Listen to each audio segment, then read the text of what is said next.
नमस्कार दोस्तों, मैं सुरेश कश्यप एक बार आपका फिर स्वागत करता हूं अपने खास कार्यक्रम बातें अच्छी अच्छी में। जैसे कि आप देख सकते हैं मेरे साथ एक युवा नेत्री खुशबू जी मौजूद है, जो पेशे से अधिवक्ता हैं और आम आदमी पार्टी की सक्रिय कार्यकर्ता हैं। तो आइए बातों का सिलसिला शुरू करते हैं और जानते हैं युवा नेत्री खुशबू जी के विचार कि क्या है रहा उनके जीवन में, और आज वो ये राजनीतिक परिवेश में आके काम कर रही है तो इनके क्या कुछ अनुभव रहे। तो खुशबू जी, स्वागत करेंगे आपका और चाहेंगे हमारे दर्शकों के स्वागत में आप क्या कुछ कहेंगी, तो शुरुआत कीजिए। मेरा नाम एडवोकेट खुशबू है और मैं पेशे से एडवोकेट हूँ और बहुत एक्टिव मेंबर नहीं कहूँगी, लेकिन मैं एक सोशल एक्टिविस्ट हूँ जो चेंज लाना नहीं चाहती है, पर इस कंट्री, इस देश के लिए एक चेंज बनना चाहती है।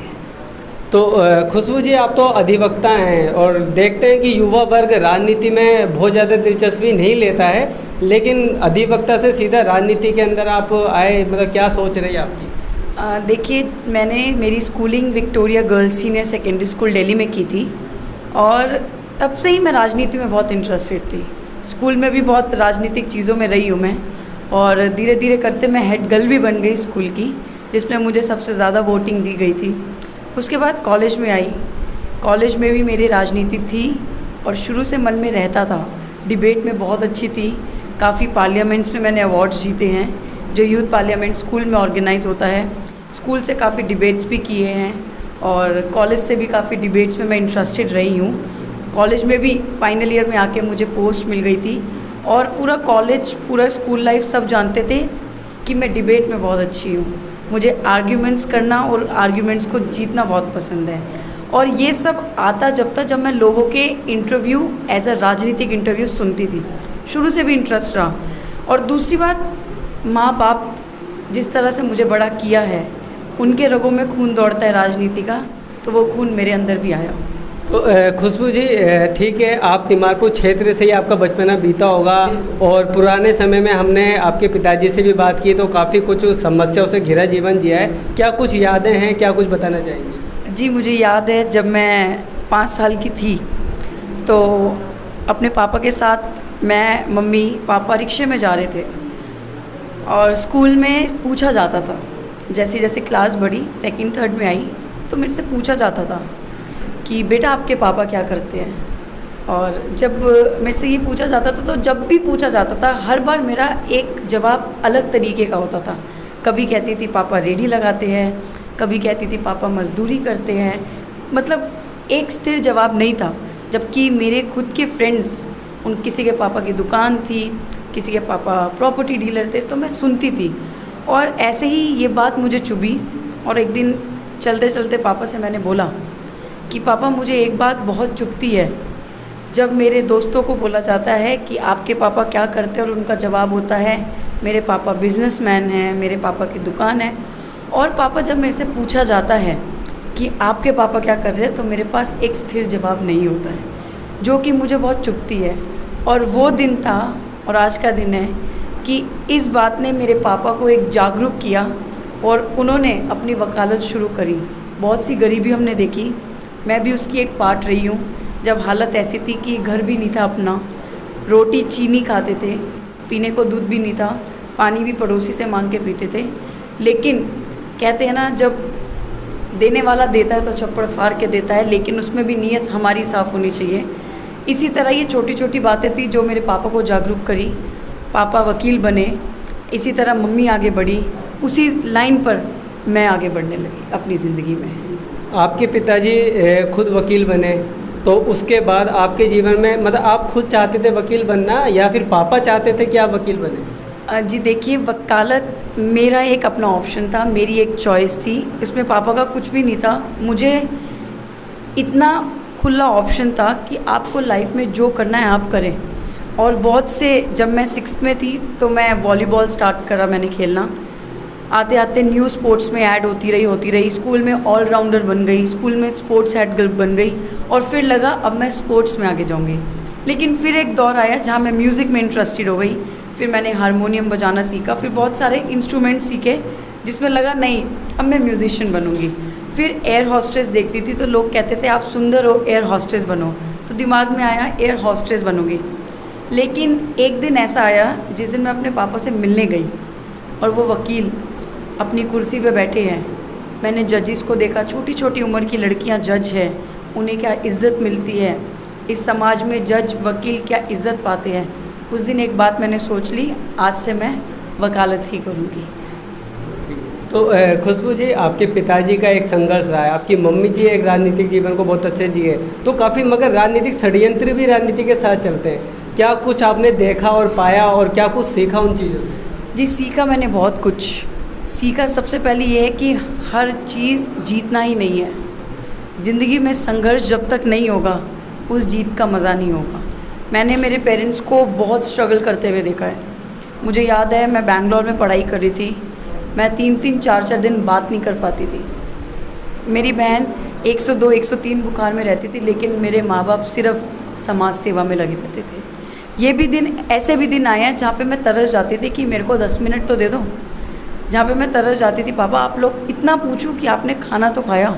इस तरह से मेरे पेरेंट्स का स्ट्रगल राजनीति में रहा है। और देखिए, जो नाम मेरे पेरेंट्स ने राजनीति में या समाज सेवक बनकर कमाया है, मैं उनको सच में बहुत अप्रिशिएट करती हूँ। और एक यही बात है जो समाज में उनकी इज़्ज़त बनी है ना, उसी को देखकर मैंने सोचा कि राजनीति मुझे मेरे माँ बाप को फॉलो करके उनका नाम उसी तरह आगे बढ़ाते जाना है। तो क्या लगता है कि आप आज समाज सेवा में उतरी हैं, राजनीति के अंदर आप अपनी एक इमेज बनाती जा रही हैं, क्या कुछ बदलाव है आपके मन में? क्या चाहती हैं? आपकी प्रतिनिधि बन भी जाती है तो क्या कुछ रहेगा? जी बदलाव ये है कि मुझे तो बहुत मज़ा आ रहा है सच में कि मैं लोगों के काम आ रही हूँ। और लोग किसी ना किसी उम्मीद से मेरे पास समस्याएं लेकर आते हैं और मैं बस ऊपर वाले का नाम लेकर उनकी समस्याओं को हल करती हूँ और वो हल होती भी हैं। बहुत से लोग मेरे पास आए कि हमारी ये समस्या है मैम, हमारे साथ ऐसा हो रहा है, चाहे वो लीगल को लेकर हो, चाहे वो उनकी घर की स्थिति को लेकर हो, चाहे वो उनकी सफाई को लेकर हो। मैंने अपना पूरा 100% दिया है। इंदिरा बस्ती, पत्राचार बस्ती और भी बहुत क्षेत्र हैं जहाँ मैं सुबह से रात लगी हुई हूँ। और बदलाव मेरे अंदर ये आया है कि मैंने लोगों को जाना है, लोगों की परेशानियों को जाना है। सच में हम लोग तो घर में रहते हैं, लेकिन जो लोग बस्तियों में रह रहे हैं वो किस तरह से रहते हैं। जब बरसात आती है तो पानी घुस जाता है, नालियाँ उनकी साफ़ नहीं होती है। तो उस चीज़ को उनमें रहकर मैंने महसूस किया है। मैं आज किसी के घर भी जाती हूँ और बोलती हूँ आंटी मुझे चाय पिलाओ, किसी के घर जाती हूँ बोलती हूँ आंटी मुझे खाना खिलाओ। तो इस तरह से बदलाव मेरे अंदर आना मुझे बहुत पसंद आया है कि लोगों को मैं पसंद आने लगी हूँ मेरे इस बदलाव की वजह से। जब ये कोरोना काल शुरू हुआ 2020 के अंदर, तो देखा गया कि आपका पूरा परिवार मास्क बनाने से लेकर चाहे वो खाना बांटने का काम हो, आपने लगातार किया और मास्क बना के आपने एक मिसाल कायम की, लोगों को बहुत ज़्यादा जागरूक किया। तो कैसा लग रहा था? क्या आपकी सबकी सहमति थी उस काम में, या पहले शुरू किया गया, थोड़ा विरोध हुआ, या बाद में फिर सब एकजुट हुए? जब कोरोना का काल शुरू हुआ तो हमारे घर में, जब मैं, पापा, मम्मी, हम सब बैठे हुए थे और हमने ये बात करी कि हम अब इस स्थिति में किस तरह से लोगों की मदद कर सकते हैं, किस तरह से हम लोगों के काम आ सकते हैं, क्योंकि हमें सिखाया ही ये गया है कि आपको लोगों के काम आना है। और उस दिन बैठकर मुझे पापा को मैंने बोला पापा एक मास्क हेल्पफुल चीज़ है। और पापा ने कहा हाँ सही बात है। हम लोग उसी रात उठे, एक मेरी फ्रेंड के घर गए, वहाँ से मास्क के कपड़े लिए, पूरे बंडल्स उठाए। उसी रात टेलर को कॉल किया और बोला सर आप अगले 15 से 20 दिन के लिए बुकड हैं, घर में अपनी मशीन लेकर आएँ और हम सारे मिलकर मास्क बनाएंगे। अगले दिन सुबह से ये कार्य हमने शुरू कर दिया था मास्क बनाने का, और 50,000 मास्क हमने बनवाए, जो कि जितने भी लोग रास्ते में जाते थे उनको हमने बांटे। इसी तरह से मेरी मम्मी ने, मैं उनकी इस बारे में बहुत तारीफ़ करना चाहूँगी, मम्मी ने बोला कि ये मैं प्रण लेती हूँ कि अगले दिन सुबह से मैं रोज़ 10 लोगों को ब्रेकफास्ट, 10 लोगों का लंच और शाम की चाय और बंद मैं कल से शुरू कर दूँगी। और इतना लोगों का सपोर्ट रहा कि लोगों ने हमें देख कर इस कार्य को शुरू किया। जिस तरह मेरी मम्मी ने लोगों को 10 लोगों को खाना खिलाने का कार्य शुरू किया, थोड़े दिनों बाद पता चला कि हर घर की औरत 5 इंसानों को, 5 लोगों को डेली खाना खिला रही है। जब तिमारपुर के आजू बाजू लोगों को पता चला कि हम लोग डेली शाम को चाय का इंतज़ाम रखते हैं, तो लोग बहुत उत्साह से फ़ोन करके हमें बोलते थे कि जॉर्ज सर आज हम रस्क लेकर आएंगे, जॉर्ज सर आज का दूध हमारी तरफ से है। तो बहुत मज़ा आया उस तरह से लोगों की सेवा करने का। हमारे दिलीप पांडे जी जो हमारे विधायक हैं, जहाँ तक मैं जानती हूँ, उनके बाद अगर कोरोना काल में किसी ने लोगों की या जनता की सेवा की है तो मैं अपने परिवार का नाम उसमें ऊपर करूँगी कि विधायक जी के बाद मेरे परिवार ने लोगों में रहकर उनकी सहायता मदद की है। जी बिल्कुल, क्योंकि पूरी तिमारपुर, पूरी दिल्ली ने देखा उन दिनों ने किस तरीके से आपका पूरा परिवार काम कर रहा था। तो खुशबू जी, आप वक्ता भी है, आप अधिवक्ता भी हैं, आप राजनीति में भी हैं, लेकिन देखा जाता है कि राजनीति में बातें बहुत सारी की जाती है, लेकिन ज़मीन पे आते आते वो सब खत्म भी हो जाता है। तो राजनीति चलती आ रही है 70 सालों से, देश विकासशील के पथ पे आज भी चल रहा है, लेकिन विकसित नहीं हो पाता है। आप अपनी जानकारी के हिसाब से क्या कुछ बताएंगे, ऐसा क्यों हो रहा है? देखिए, मैं तो इस बात को थोड़ा मोल्ड करके रखूँगी। सबसे पहले यूथ को मैं रखूँगी। देखिए, लोग आते होंगे राजनीति में, बातें बनाते होंगे और आते आते ज़मीनी काम में ख़त्म हो जाते होंगे, लेकिन मैं as a youth, as a young leader, जो मैं आज कर रही हूँ वो इस तरह से कर रही हूँ। मेरा स्टेप ऐसा रहता है कि मुझे पता है मैं ये काम कर सकती हूँ, तो मैं उसी टाइम करवाती हूँ। मुझे लगता है मेरे हाथ में नहीं, मुझे परमिशन लेनी पड़ेगी या मुझे ऊपर तक जाना पड़ेगा, तो मैं 1 से 2 महीने का समय लेती हूँ, लेकिन मैं कभी मना नहीं करती और उस काम को मैं करती हूँ। आज भी अगर मेरे पास कोई फ़ोन आता है तो मैं बात बोलकर ख़त्म नहीं कर देती हूँ। इतना करती हूँ कि इतना बोलती हूँ, आप वेट करिए, मैं आपका काम ज़रूर करवाऊँगी। ये बातें मैंने विधायक जी के सामने भी रखी, हमारे दिलीप पांडे जी के, और सच मानिए उनका सपोर्ट, उनका सहयोग इस तरह से है कि अगर मैं उन्हें किसी भी प्रॉब्लम तिमारपुर की बताती हूँ तो वो इमीडिएट मुझे बोलते हैं, खुशबू आप इनसे कांटेक्ट करो, आप इनसे कांटेक्ट करो, आपका काम हो जाएगा, और विश्वास करिए काम हुआ है। आते होंगे लोग राजनीति में बातें बनाने वाले, पर मुझे पता है अब की जो जनरेशन है, जो मैं एज अ यूथ या और भी जो युवा आगे बढ़ रहे हैं, हम लोग बातें बनाने वालों में से नहीं हैं। हम लोग काम कर रहे हैं और काम करके भी दिखाएंगे। खुशबू जी, काफ़ी चुनौतियां हैं एक प्रतिनिधियों के सामने भी देखने के मिलते हैं कि जो बातें हम आम जीवन में बोल देते हैं और जिन कार्यों को हम कर जाते हैं, लेकिन जब एक प्रतिनिधि के तौर पे देखते हैं तो काफ़ी चुनौतियों, क्योंकि प्रशासन से काम कराने होते हैं। कितनी तैयार है आप? क्या कोई कन्फ्यूजन तो नहीं है कि क्योंकि आप भी एक दावेदार के रूप में देखी जा रही है तिमारपुर में, तो कोई कन्फ्यूजन? देखिए, कन्फ्यूजन मुझे बिल्कुल भी नहीं है, क्योंकि मैं भी बस्ती की और मैं बस्ती के लोगों में रहती हूँ, उन्हीं में उठती हूँ, उन्हीं में बैठती हूँ, तो मुझे उन लोगों को लेकर सच में कोई कन्फ्यूजन नहीं है।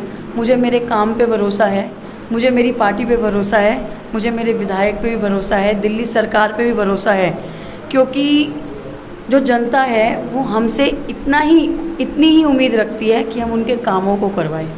और मुझे मेरी पार्टी का, मुझे मेरे विधायक जी का, मुझे दिल्ली सरकार की एक बात बहुत अच्छे से पता है कि जो बोला है वो हमने किया है।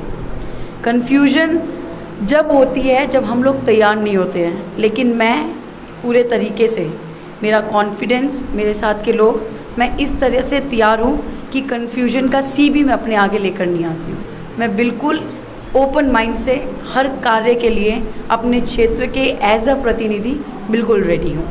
जी खुशबू जी, काफ़ी अच्छा लगा, लेकिन हम आखिर में आपसे एक बात जानना चाहेंगे, क्योंकि आप एक युवा नेत्री हैं और काफ़ी लोग आपको देख भी रहे हैं, लोग सुन रहे हैं, आप लोगों से मिल भी रही हैं। क्या कुछ ऐसा संदेश आप स्पेशल तौर पे देना चाहोगे तिमारपुर क्षेत्र की जनता को या दिल्ली की जनता को, या जो भी आपको सुने, क्या कुछ कहेंगे अपने विचार? जी, सबसे पहले तो यही बात मैं रखना चाहूँगी कि इस बार दिल्ली सरकार को मौका दिया जाए और दिल्ली सरकार में युवाओं को मौका दिया जाए, क्योंकि आप समझिए एक बुज़ुर्ग में और एक युवा में बड़ा अंतर है।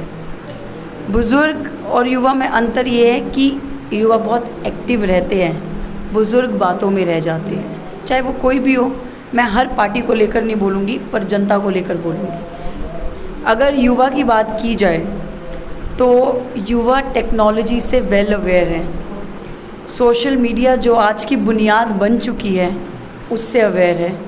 हर बात युवा भाग दौड़ के करता है, जो आप और मैं एज अ युवा कर सकते हैं शायद कोई बुज़ुर्ग नहीं कर पाएगा। तो मेरी तो दिल्ली की जनता से, तिमारपुर क्षेत्र से यही अनुरोध है, इस बार कामों को देखकर कि कौन आपके लिए खड़ा है, उसे देखकर अपने आगे लाए, अपने लिए लेकर आए।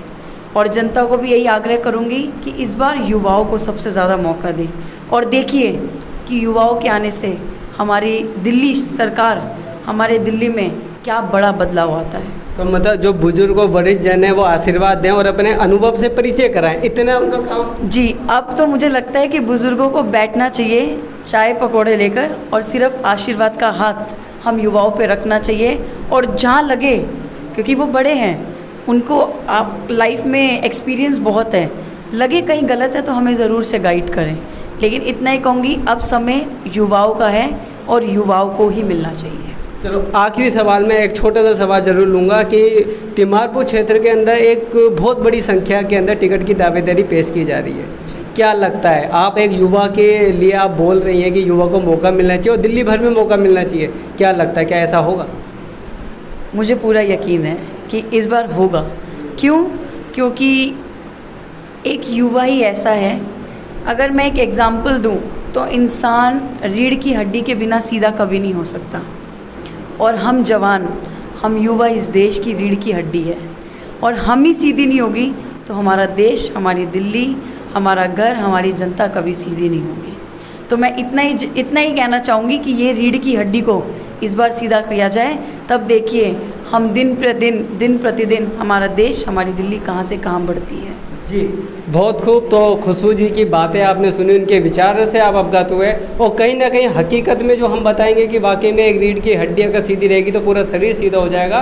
तो देश या दिल्ली की ज़रूरत है कि कहीं ना कहीं रीढ़ की हड्डी को सीधी करना। तो और उसके बाद खुशबू जी का परिचय तिमारपुर क्षेत्र में देने की ज़रूरत नहीं है, हर खंबे पर, हर बोर्ड में, हर गली में आपको इनके पोस्टर दिख जाएंगे और एक बहुत अच्छे तरीके से सिलसिलेवार लोगों से मिलते हुए, लोगों की दुख और समस्या को सुनते समझ के उनको दूर करते हुए खुशबू जी आगे की अपनी राजनीति जीवन को जी रही है। उम्मीद करेंगे और शुभकामनाएं हमारी रहेगी कि खुशबू जी को टिकट भी मिले और ये यहाँ से जीत के प्रत्याशी बने और लोगों की समस्या को इसी तरीके से दूर करें। तो दीजिए इजाज़त, बातें अच्छी अच्छी का कार्यक्रम हम अभी यहीं समाप्त करते हैं, फिर मिलेंगे किसी एक नए शख्स के साथ। नमस्कार।